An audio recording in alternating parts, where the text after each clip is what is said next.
Line of vandalism in the country, we must sustain the onslaught against economic saboteurs. The State Commandant of the Nigeria Security and Civil Defense Corps, Lagos State Command, Mr. Adedotun Keshinro, said this while receiving members of the Lagos State chapter of the Association of Nigeria Refineries Petroleum Marketers in his office. Addressing his visitors, the Commandant said once the association's aim is backed by sincerity of purpose, then his men would be willing to work with them. Security agencies cannot do this job alone. You cannot do it alone.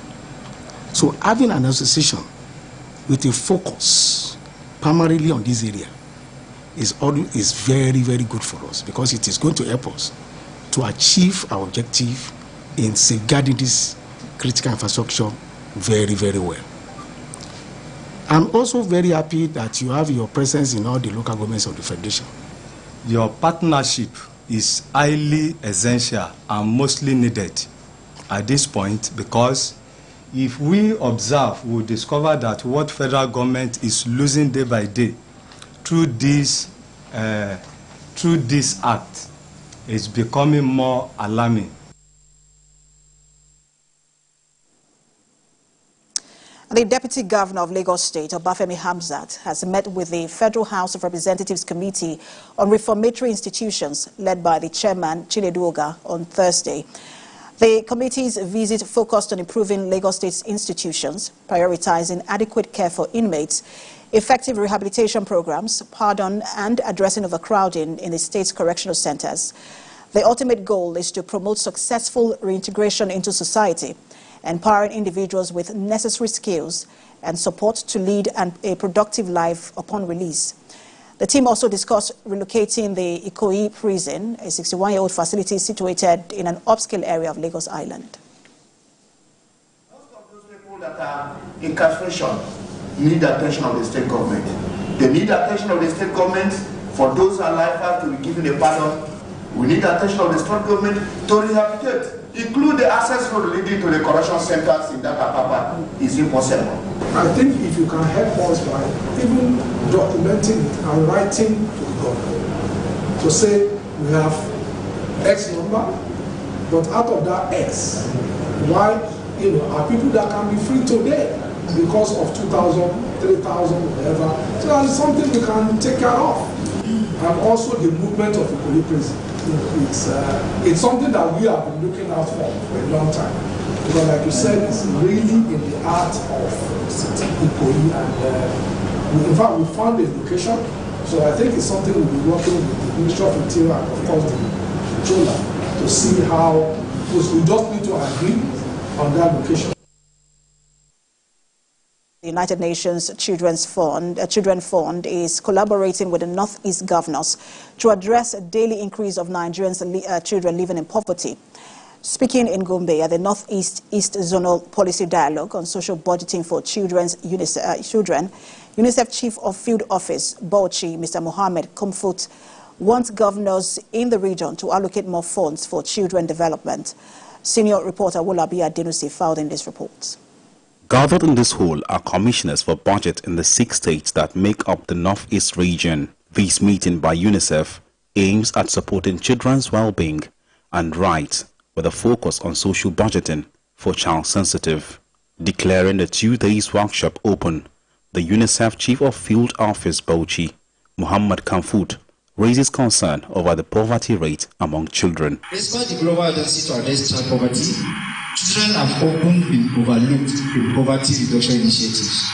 According to the 2020 report on the multidimensional child poverty analysis, in Nigeria, over 47 million children, which is at 47.4% of Nigerian children, live in households with income below the national poverty line of 137,430 naira per year, based on the 2019 exchange rate. So with the situation now, I'm sure this number must have increased. Mr. Mohammed is optimistic that at the end, all actors will contribute immensely to the full realization of children's rights. I believe at the end of the dialogue, we will contribute immensely to the full realization of children's rights through, among other things, the improved budgeting and funding of children-responsive interventions, which will alleviate poverty, which is a major barrier to realizing the rights of the child. The Deputy Governor of Gombe State, Manessa Jato, explains that leaders have a responsibility to ensure children's well-being as they cannot prepare budgets for themselves. Other speakers at the events have this to say. The policy dialogue will help explore how state budget processes can lead to better budget outcomes and improve service delivery in the social sector. We are gathered here today to deliberate on social sector budgeting that will help explore how state budget process can lead to better budget outcomes and improve service delivery. Homegrown terrorist groups, Boko Haram, banditry and other vices are contributing to the high level of poverty in northeast Nigeria. The power of digital platforms in revolutionizing global trade was the central focus of the National Conference on Service Exports and E-Commerce held in Abuja. The Executive Director or CEO of the National Exports Promotion Council emphasized that these platforms have opened vast opportunities for Nigerian service providers to expand internationally. Uloma Imachi reports. The World Trade Organization defines service exports as the cross-border sale or supply of services by residents of one country to those in another. These services span various sectors such as information technology, entertainment and consulting, amongst others.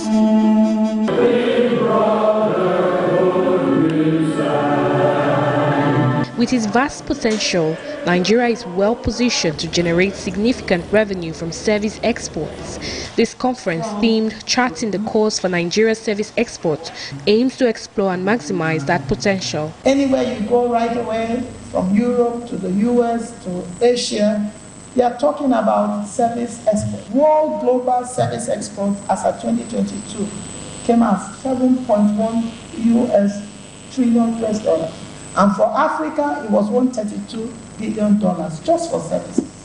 And Nigeria, it was about $4.8 billion.